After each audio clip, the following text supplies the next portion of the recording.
On November 2nd, 2007, police in Perugia, Italy, received a phone call about a break-in. When they arrived at a small hillside cottage, they discovered something far worse: the body of 21-year-old Meredith Kercher, a British exchange student. She had been stabbed to death. What began as a local murder investigation would ignite one of the most sensational criminal cases of the 21st century, thrusting another young woman, Meredith's American flatmate, Amanda Knox, into the global spotlight. For years, Knox was vilified by tabloids, painted alternately as a cold-blooded killer and a naive scapegoat. The trials and appeals dragged on for nearly a decade, leaving Meredith's family devastated and the world divided. Meredith Kercher grew up in South London. Bright, warm, and full of promise, she studied European politics and Italian at Leeds University. In September 2007, she began her dream year abroad in Perugia, a medieval hilltop city known for its charm and student life. She moved into a cottage shared with 3 other women, 2 Italian law students, and Amanda Knox, a 20-year-old from Seattle. Meredith, known as Mez to friends, was studious and grounded. Amanda was quirky, energetic, and free-spirited. Their personalities clashed at times, especially over lifestyle differences, but they lived together in relative peace. Amanda arrived in Italy determined to immerse herself in culture and language.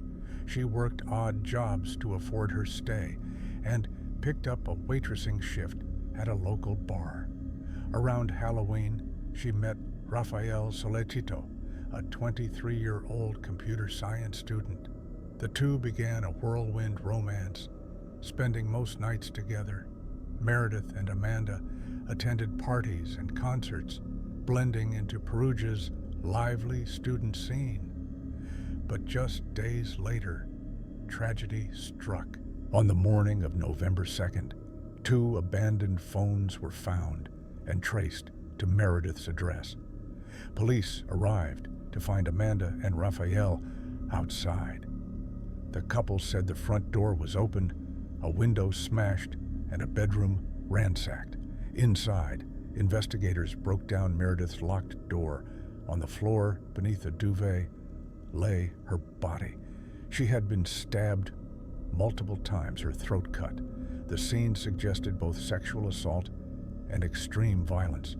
Early forensic analysis pointed to a staged break-in. Valuables were left untouched. Glass lay on top of clothes, and the rock used to smash the window seemed suspiciously large.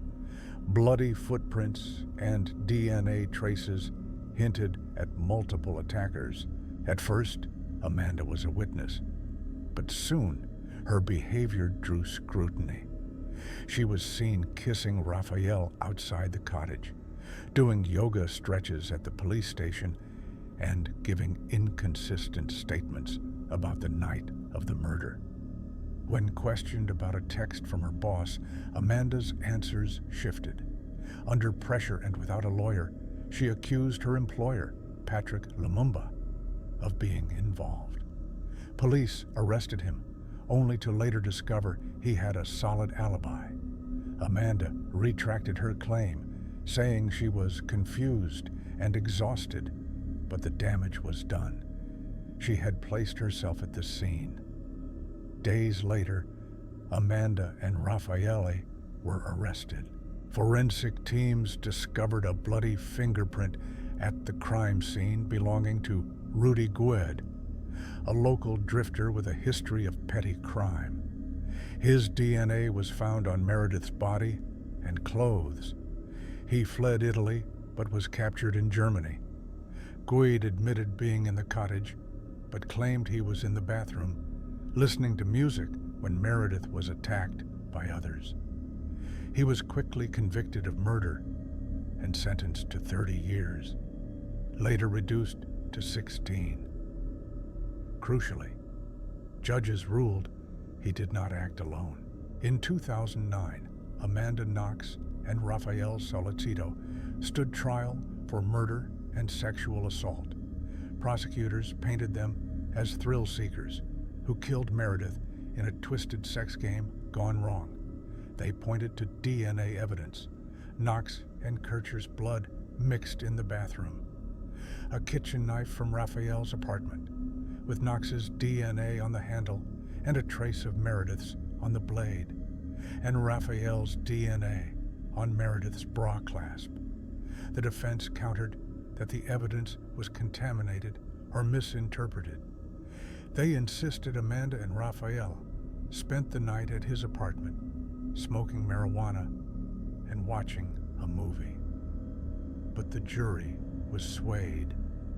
Amanda was sentenced to 26 years, Raffaele to 25.